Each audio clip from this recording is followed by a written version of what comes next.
you've all had that experience when you're watching something and you see someone's performance. Maybe you don't know who the actor is just yet, but it kind of just makes you pause and go, who the hell is that? Where you have to stop what you're doing and go look up the person to discover who this actor is and what they've done. A lot of people had that experience with Black Klansman, I, Tonya, Richard Jewell, Cobra Kai. I know a lot of people had that experience with Blackbird.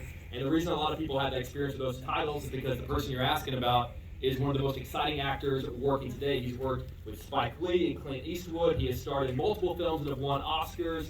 And he basically steals every scene he's in Cobra Kai, which is not easy to do. And he is here tonight, one of the stars of Blackbird, someone I like to call a friend, Mr. Walter Hauser. Woo!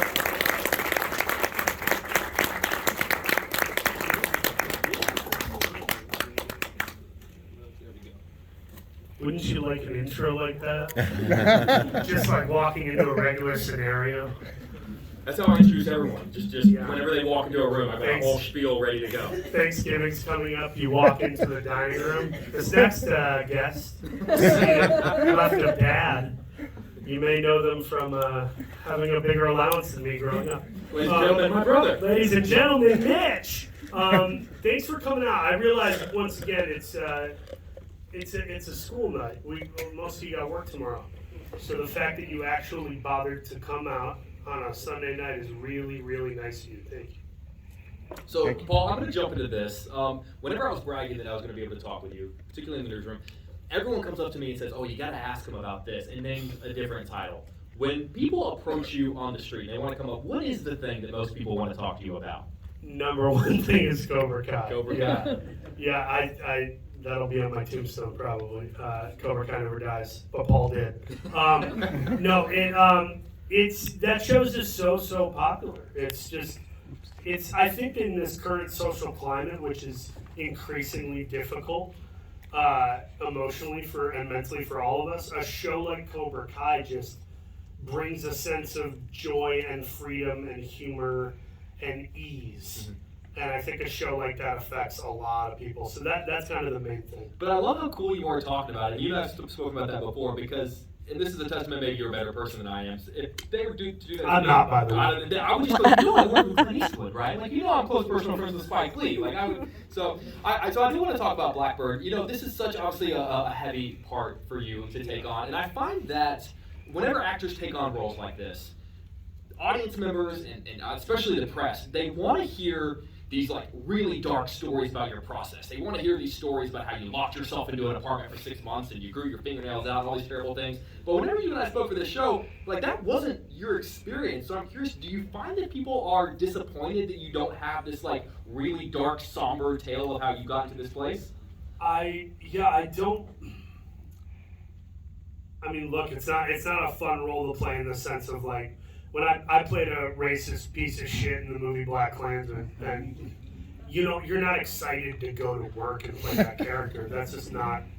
If you are, you have an issue probably. But this is similar to that, where you're not excited to go play that character, but the writing is really good, and that you're serving a purpose. So that kind of cuts the acidity a little bit. But I would say that the actual process itself, there were many days where I was totally fine. I went home and I, watched Curb Your Enthusiasm and ordered pizza and life was fine. But there were some times. Listen, that's a Tuesday for me and a Wednesday.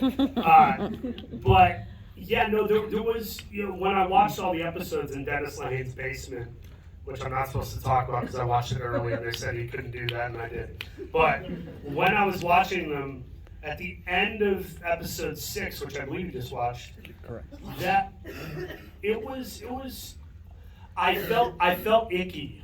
I just felt icky after that scene where I freak out on Taryn's character. I think when I watched it, I didn't see myself, which I know sounds very self-flagellating, but I mean, I really didn't recognize myself, and I left his basement feeling kind of guilty and had a little bit of nausea. Like, it was almost like a false memory, like, did I do that? And I had to, like, call my AA sponsor and call my therapist, and, like, I was crying on the phone because I just felt I felt shook up, like when you survive a car wreck and you walk away from the car's totaled, you're fine, but you're not really fine, you know. That was, so I would say rather than the actual shooting, the after effect was pretty rough for me. But while we were shooting, it was crazy. I mean, we had crew members leave us in the middle of the shoot. We went a month and a half over our allotted time because of a hurricane. I got COVID. It was a lot of things. Yeah. You brought up Taryn, who I have to talk about, because the two of you kind of share this. Both of you are incredible. I think you make his performance better, and I think he makes your performance better. As an actor, you've worked with incredible co-stars your entire career. What do you need from a co-star? Whether it be Taryn or Kathy Bates or Sam Rockwell or whatever the case may be, like what do you need from that person sitting across from you? I need some sense of enthusiasm. If somebody's just showing up to get a paycheck and their heart is not in it and they haven't done the work, which by the way, I won't name names, but there have been a couple people I've worked with where I'm like, we'll keep it secret. We won't. Yeah, exactly. Got their phones out. There's a couple people who show up and it's like they just kind of suck the fun out of it, or they over isolate. You know, it'd be one thing if you were playing a very iconic character, like say you're playing Reverend Jackson, or you're playing Madonna. I get why you would have to self-isolate and kind of stay in your own place, and you're trying to be in your actor brain. But some people are just like not friendly. There's no enthusiasm. They don't do the work, and they're really just there to get a bunch of money. I need someone who has a spirit of enthusiasm, who has some joy, some love, some empathy.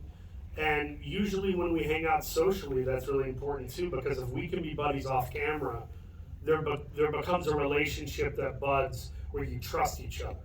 And trust is really everything. I mean, if you really trust a scene partner and you have a friendship with them, there are things that are going to come out of those takes that you would never get with someone who's difficult. I feel like you can see that between the two of you. Improvisation is also huge. You know I improvise. Can you improv in a show like this? A bunch, yeah. Really? Well, I mean, I did. I don't know if I was supposed to. Like comedy, I can wrap my brain around, but like when you're having sort of these really intense scenes, like what sort of things would you improv? Little things that are inconsequential, like when I'm getting up from the table and I have the book in the library with him and I have to go clean. I say something like, would you put a bookmark in there for me? Like little things like that. I'm just always trying to keep it in some place of realism and say something honest. And it's literally like putting garlic in a meal.